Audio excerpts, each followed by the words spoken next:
Ogni incontro con Cristo, che nei sacramenti ci dona la salvezza, ci invita a andare e comunicare agli altri una salvezza che abbiamo potuto vedere, toccare, incontrare, accogliere e che è davvero credibile perché è amore. In questo modo i sacramenti ci spingono a essere missionari.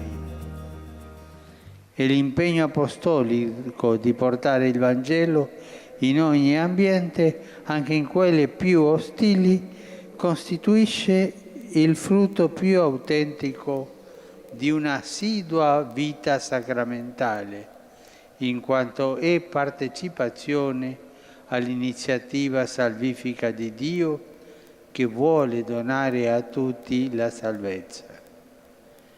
La grazia dei sacramenti alimenta in noi una fede forte e gioiosa, una fede che sa stupirsi delle meraviglie di Dio e sa resistere agli idoli del mondo. E per questo è importante fare la comunione, è importante che i bambini siano battezzati presto, è importante che siano cresimati. Perché? Perché questa è la presenza di Gesù Cristo in noi, che ci aiuta.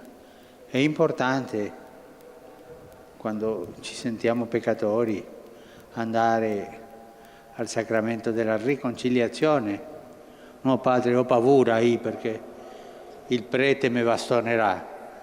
No, non ti bastonerà il prete. Tu sai che incontrerei nel sacramento della riconciliazione a Gesù, Gesù che ti perdona.